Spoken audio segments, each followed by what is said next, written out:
Assalamualaikum warahmatullahi wabarakatuh. Selamat pagi dan salam sejahtera untuk kita semua.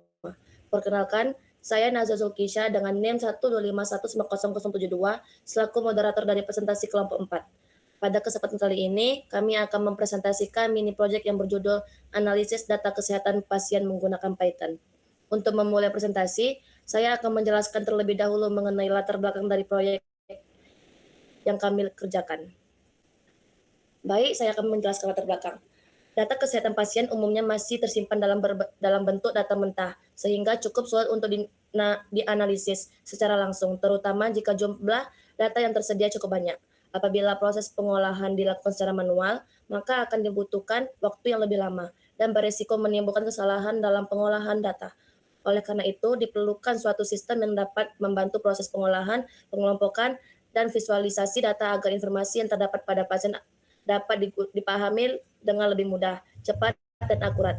Berdasarkan permasalahan tersebut, kelompok kami memanfaatkan bahasa pemrograman Python untuk mengolah data kesehatan pasien secara otomatis.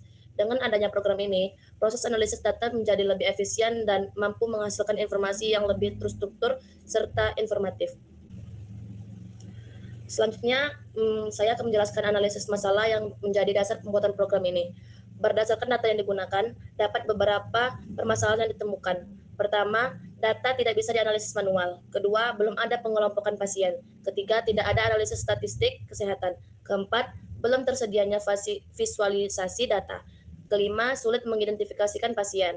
Keenam, hasil analisis yang tidak tersimpan. Solusinya ialah membangun program Python untuk membaca, mengolah, menganalisis, dan memvisualisasikan dan menyimpan data kesehatan pasien secara otomatis.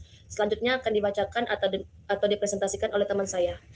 Perkenalkan saya Erika Desmaria dengan NIM 125190088. Pada bagian ini, saya menjelaskan tujuan program dan alur program. Adapun tujuan program yakni sebagai berikut. Yang pertama, membaca data kesehatan pasien dari file CSV, lalu membersihkan data agar siap dianalisis, kemudian menghitung BMI pasien secara otomatis, lalu mengelompokkan pasien, melakukan analisis statistik data kesehatan, kemudian menampilkan visualisasi hasil analisis, dan menyimpan hasil analisis ke file CSV baru. Kemudian untuk alur program, berikut alur program kami dalam mengelola data pasien. Presentasi dilanjutkan oleh rekan saya, Matthew.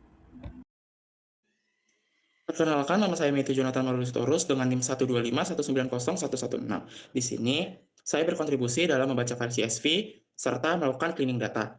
Sebelum itu, data yang kami gunakan ialah data kesehatan, di mana informasi yang terdapat dalam data kesehatan ialah nama pasien, umur pasien, berat badan pasien, tinggi badan pasien, detak jantung pasien, serta riwayat penyakit pasien. Data kami kelola dalam bentuk Excel yang disimpan dalam bentuk CSV. Implementasi kode dan testing. Membaca file CSV kode input. Pada tahap ini, program melakukan proses pembacaan dataset kesehatan pasien yang tersimpan dalam format CSV. Pertama, Google Colab dihubungkan dengan Google Drive menggunakan modul Drive sehingga file yang tersimpan di Google Drive dapat diakses oleh program. Setelah koneksi berhasil dibuat, library Pandas diimpor untuk membantu proses pengolahan data. Selanjutnya, fungsi pd read CSV digunakan untuk membaca file CSV dan menyimpannya ke dalam sebuah data frame bernama DF. Setelah data berhasil dimuat, perintah display DF digunakan untuk menampilkan isi dataset sehingga pengguna dapat memeriksa apakah data telah terbaca dengan benar. Di mana output kodenya, output dari program pada tahap ini adalah tampilan seluruh data yang berhasil dibaca dari file CSV ke dalam data frame. Data ditampilkan dalam bentuk tabel yang berisi informasi setiap pasien beserta atribut yang dimiliki. Tampilan ini digunakan untuk memastikan bahwa file CSV telah berhasil diakses, dibaca, dan dimuat ke dalam program tanpa kesalahan. Selain itu, program ini juga membantu pengguna memeriksa struktur data, nama kolom, serta isi dataset sebelum dilakukan proses pengolahan dan analisis lebih lanjut. Di mana dalam mengimplementasikan kode dan testing dalam membaca file CSV, saya mengalami kendala di mana program tidak dapat menemukan file CSV karena path file pada Google Drive belum sesuai. Solusinya ialah mengecek lokasi file dan menyesuaikan path pada fungsi read CSV hingga data berhasil terbaca. Kemudian ada cleaning data. Pada tahap ini dilakukan proses pembersihan data atau data cleaning untuk memastikan dataset yang akan dianalisis bebas dari masalah yang dapat mempengaruhi hasil analisis. Proses pertama dilakukan dengan menghapus baris data yang masih memiliki nilai kosong menggunakan fungsi dropna. Selanjutnya, nama kolom dibersihkan dari spasi berlebih menggunakan str strip agar tidak menimbulkan kesalahan saat pemanggilan kolom dalam program. Selain itu, Dilakukan pengaturan tampilan data frame menggunakan PD-set option agar seluruh kolom dan isi data dapat ditampilkan secara lengkap tanpa terpotong. Kemudian output yang dihasilkan berupa tampilan dataset setelah proses pembersihan data dilakukan. Data yang mengandung nilai kosong telah dihapus, nama kolom menjadi lebih rapi, dan seluruh informasi pada data frame dapat ditampilkan dengan jelas. Hasil ini menunjukkan bahwa dataset telah siap untuk digunakan pada proses pengolahan dan analisis selanjutnya. Pada cleaning data, kendala yang saya hadapi adalah adanya data kosong dan nama kolom yang kurang rapi. Solusinya, menggunakan fungsi dropna untuk menghapus data kosong dan strip untuk membersihkan nama kolom, sehingga data siap digunakan untuk analisis. Selanjutnya akan dipresentasikan oleh teman saya. Oke, izin masuk Bapak dan teman-teman. Perkenalkan, saya Izzy Ofelia Burupurba, NIM 125190032. Nah, dalam kelompok 4 ini saya berkontribusi dalam membuat program menghitung BMI, kategori BMI, statistik kesehatan, dan menyusun laporan. Nah, yang pertama itu adalah kode untuk menghitung BMI. Pada tahap ini dilakukan perhitungan BMI untuk setiap pasien berdasarkan data berat badan dan tinggi badan yang terdapat pada dataset. Perhitungan dilakukan dengan menggunakan rumus BMI, yaitu berat badan dalam satuan kilogram dibagi dengan kuadrat tinggi badan dalam satuan meter. Nah, hasil perhitungan kemudian disimpan ke dalam kolom baru bernama BMI. Setelah seluruh nilai BMI berhasil dihitung, program menampilkan kolom nama dan BMI untuk memperlihatkan hasil perhitungan masing-masing pasien.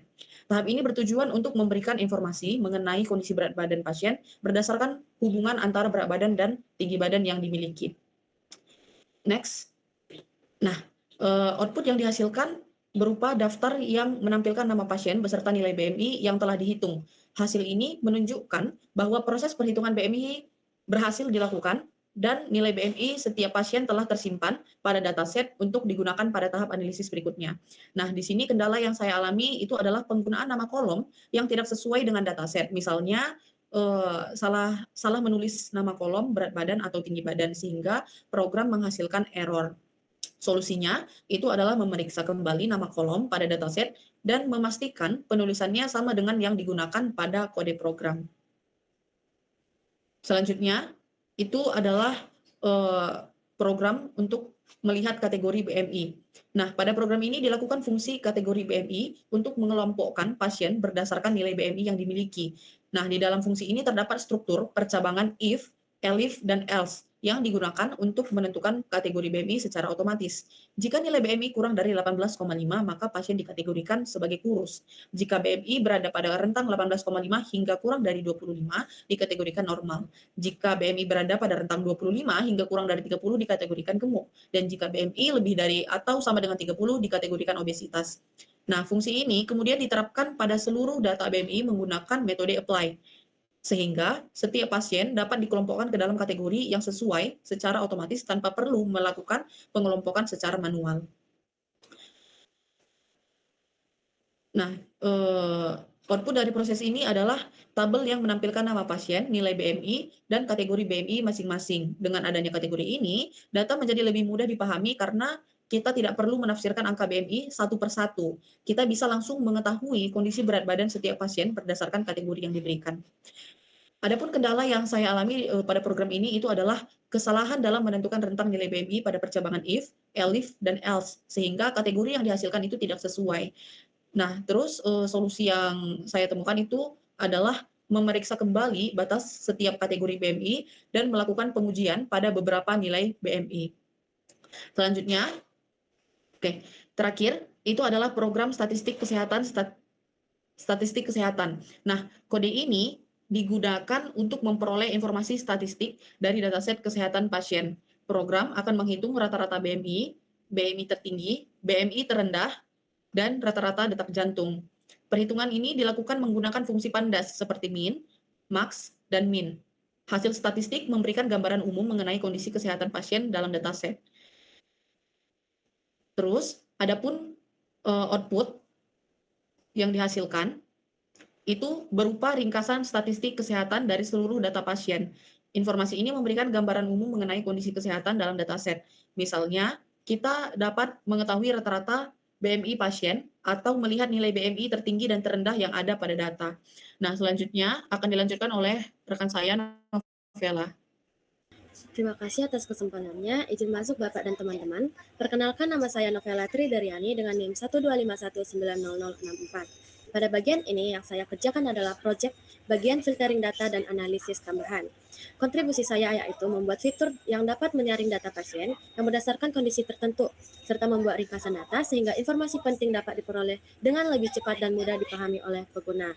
Yang pertama yaitu kita akan membahas implementasi kode dan testing pada filtering data. Fitur yang saya buat yaitu menampilkan pasien dengan BMI normal, pasien dengan BMI obesitas, dan pasien dengan detak jantung yang tinggi. Nah, setelah itu hasil filtering kemudian disimpan dalam variabel terpisah sehingga setiap kelompok data dapat ditampilkan dan dianalisis secara mandiri. Proses ini membantu pengguna dalam mengidentifikasi pasien dengan karakteristik tertentu tanpa harus memeriksa seluruh data secara manual. Setelah di-input programnya, kita akan memperoleh outputnya, yaitu di mana output yang dihasilkan berupa 3 tabel hasil penyaringan data, yaitu daftar pasien dengan BMI normal, daftar pasien dengan obesitas, dan daftar pasien yang memiliki detak jantung yang tinggi. Hasil tersebut memudahkan pengguna dalam menemukan informasi spesifik yang diperlukan, serta mendukung proses analisis kesehatan secara lebih efektif dan terarah. Selanjutnya, yang kedua yaitu pada analisis tambahan. Pada analisis tambahan ini, fitur yang saya buat yaitu menghitung jumlah pasien pada setiap kategori BMI, serta menghitung jumlah pasien berdasarkan riwayat kesehatan.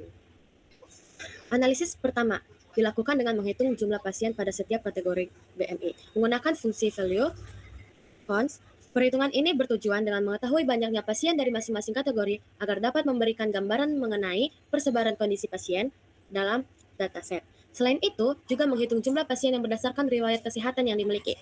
Fungsi value cons ini digunakan untuk mengetahui frekuensi kemunculan setiap jenis riwayat kesehatan pada data pasiennya. Setelah kita input programnya, maka kita akan memperoleh outputnya, yaitu berupa ringkasan jumlah pasien pada setiap kategori BMI serta jumlah pasien berdasarkan riwayat kesehatan. Informasi ini menunjukkan distribusi data dalam dataset sehingga memudahkan pengguna untuk mengidentifikasi kategori dan riwayat kesehatan yang paling dominan di antara seluruh pasien yang dianalisis. Demikian, saya kembalikan kepada teman saya atau rekan saya. Saya akan menjelaskan program visualisasi data. Pada program ini, saya berkontribusi dalam merancang kode input dan output visualisasi data. Jadi, pada tahap ini, program saya mulai melakukan visualisasi data untuk menampilkan hasil analisis secara lebih mudah dipahami. Tujuan dari visualisasi data ini adalah untuk membantu pengguna dalam melihat distribusi pasien pada setiap kategori BMI, sehingga perbandingan antar kategori dapat terlihat dengan lebih jelas dan informatif. Untuk kendala, sejauh ini saya tidak mengalami kendala dalam proses pembuatan visualisasi data. Pada bagian input, saya melakukan visualisasi data menggunakan library Matplotlib untuk membuat grafik batang atau bar chart. Grafik ini digunakan untuk menampilkan jumlah pasien pada setiap kategori BMI. Data yang digunakan pada program ini berasal dari hasil perhitungan jumlah kategori BMI dengan menggunakan fungsi value counts. Selanjutnya, saya memberikan judul pada grafik serta label pada sumbu horizontal atau sumbu X dan vertikal atau sumbu Y agar informasi yang ditampilkan lebih jelas dan mudah diinterpretasikan. Setelah proses pembuatan grafik selesai, fungsi PLT Show digunakan untuk menampilkan grafik kepada pengguna. Lalu pada bagian output, hasil yang dihasilkan berupa grafik batang yang menunjukkan jumlah pasien pada setiap kategori BMI. Grafik ini memudahkan pengguna dalam melihat distribusi pasien pada masing-masing kategori secara visual, sehingga pola dan perbandingan antar kategori dapat diamati dengan lebih cepat dan lebih jelas dibandingkan hanya dengan menggunakan data dalam bentuk tabel. Rangkaian kode selanjutnya dijelaskan oleh rekan saya Nazwa. Di sini saya memegang ekspor data. Pada tahap terakhir, program melakukan proses ekspor data untuk menyimpan hasil analisis ke dalam file CSV baru.